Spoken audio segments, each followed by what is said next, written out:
Hey, let me ask you a question. Does your manger scene have an elephant? This is a video on a playlist. This is on elephants. It's only in some Bibles. It's only in the Bibles that have Maccabees.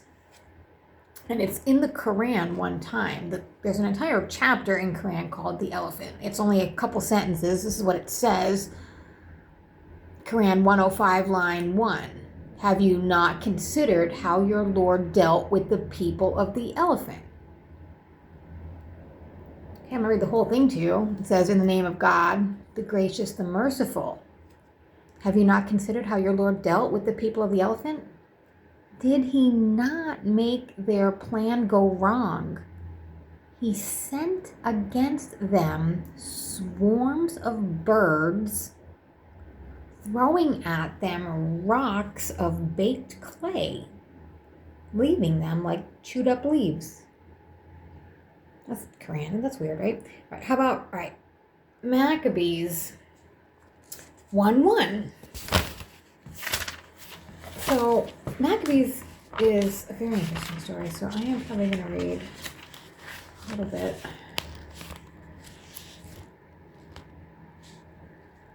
Oh, 1:1, line 17. So it says on 16, when Antiochus saw that his kingdom was established, he determined to become king of the land of Egypt, that he might reign over both kingdoms. So he invaded Egypt with a strong force, with chariots and elephants, and cavalry with a large fleet, and he engaged Ptolemy, the king of Egypt, in battle. Ptolemy turned and fled before him, and many were wounded.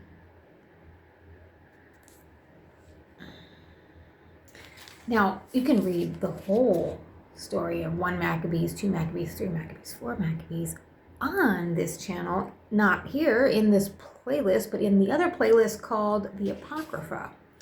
This is just on elephants. The next one is 1 Maccabees 3, line 34 mentions the elephant. I might start on 27. When King Antiochus heard these reports, he was greatly angered, and he sent and gathered all his forces of his kingdom, a very strong army. He opened his coffers, gave a year's pay to his forces, and ordered them to be ready for anything. Then he saw that the money in the treasury was exhausted, and revenues from the country were small because of the dissensions and disaster which he caused in the land by abolishing the laws that had existed from the earliest days. He feared that he might not have such funds as he had before for his expenses and gifts.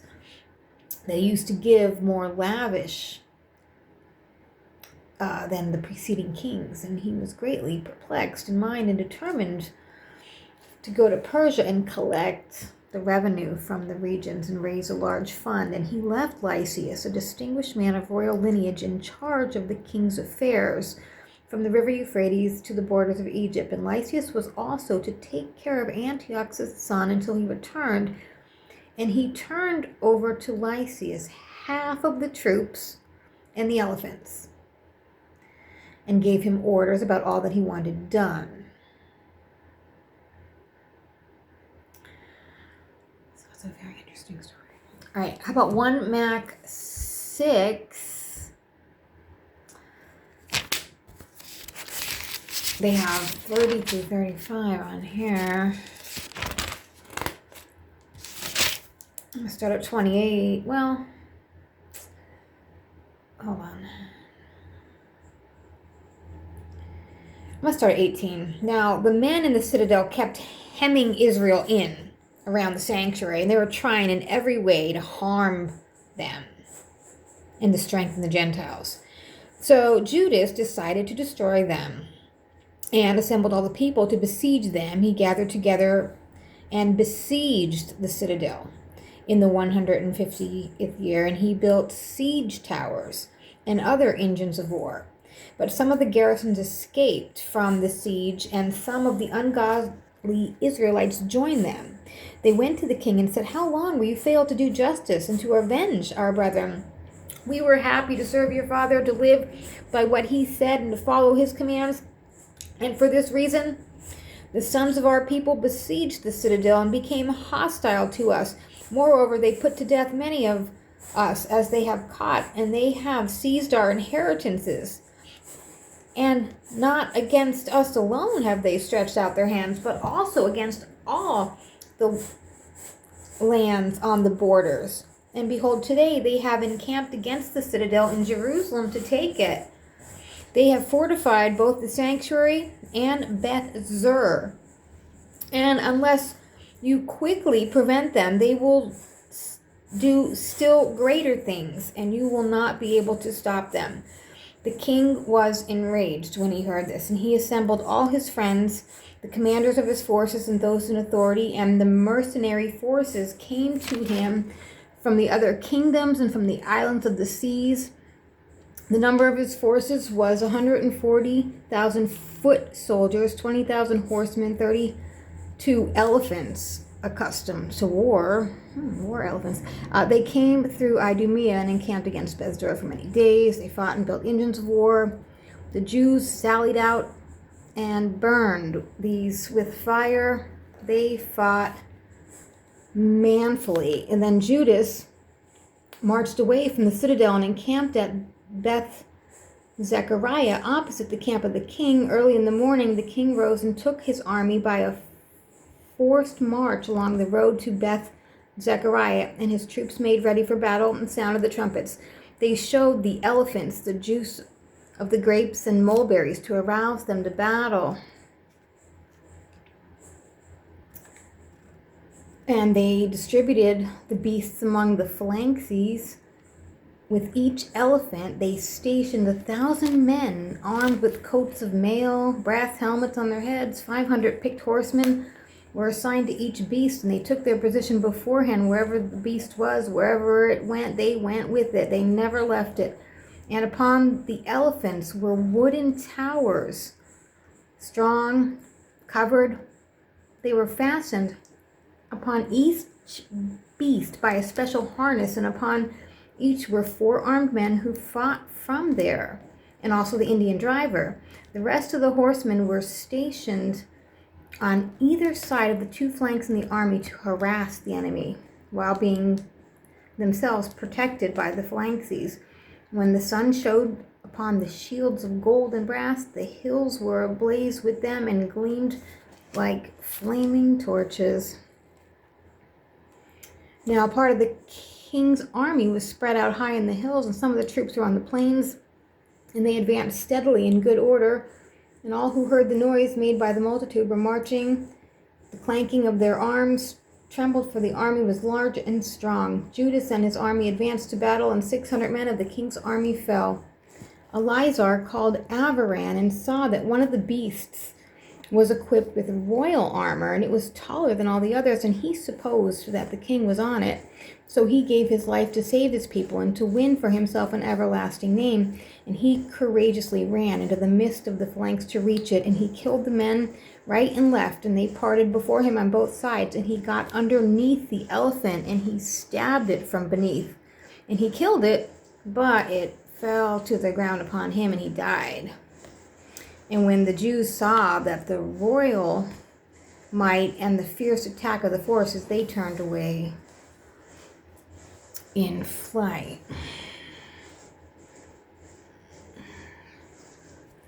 And line, let's see, about 1 Mac 8, line 6. Guess I'll start with 5. Philip and Perseus, the king of Macedonia, and the others who rose up against them, they crushed and battled and conquered. They also defeated Antiochus the Great, the king of Asia, who went to fight against them with 120 elephants and with cavalry and chariots and a large army. How about 1 Mac 11? line 56. I'm going to start at 54. After this, Trypho returned, and with him the young boy Antiochus, who began to reign and put on the crown. All the troops that Demetrius had cast off gathered around him, and they fought against Demetrius, and he fled and was routed. And Trypho captured the elephants and gained control of Antioch.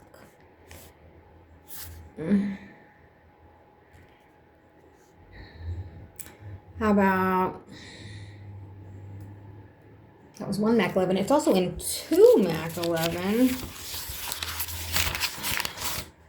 2 Mac 11 line 4. I guess I'll just start at 1. Very soon after this, Lysias and the king's guardian and kinsman, who was in charge of the government, being vexed at what happened, gathered about 80,000 men and all his cavalry and came against the Jews. He intended to make the city a home for Greeks and to levy tribute on the temple as he did on the sacred places of the other nations, and to put up the high priesthood for sale every year. He took no account whatever of the power of God, but was elated with his 10,000s of infantry, his thousands of cavalry, and his 80 elephants.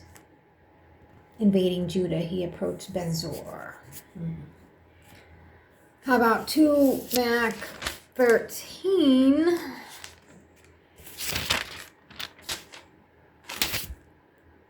In the 149th year, word came to Judas and his men that Antiochus Eupator was coming with a great army against Judea, and with him Lysias, his guardian, who had charge of the government. Each of them had a Greek force of 110,000 infantry, 5,300 cavalry, 22 elephants, and 300 chariots armed with scythes. That is spelled Scythes.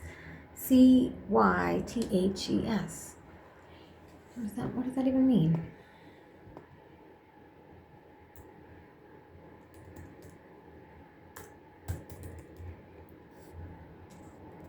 Chariots armed with scythe. Scythe is a long-handled curved blade tool for mowing grass or harvesting crops. So it's like a sickle. Okay. So where were we? 2 in line 15.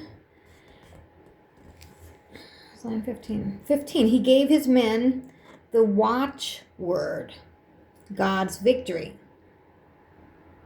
And with a picked force of the bravest young men, he attacked the king's pavilion at night, and he slew as many as 2,000 men in the camp. He stabbed the leading elephant and its rider, and in the end they filled the camp with terror and confusion and withdrew in triumph. This happened just as the day was dawning, because the Lord's help protected him. Oh, and the last one is 2 Mac 14, line 12. I'm going to start 11. When he heard this, he said, the rest of the king's friends who were hostile to Judas quickly inflamed Demetrius still more, and he immediately chose Nicanor, who had been in command of the elephants, and appointed him governor of Judea, and sent him off with the orders to kill Judas and scatter the men, and to set up Alchemist as the high priest of the greatest temple. And the Gentiles throughout Judea who fled before Judas flocked to join Nicanor, thinking that the misfortunes and calamities of the Jews would mean prosperity for themselves. Now, I'm not going to read you the whole story because this was just on elephants. Happy Groundhog Day.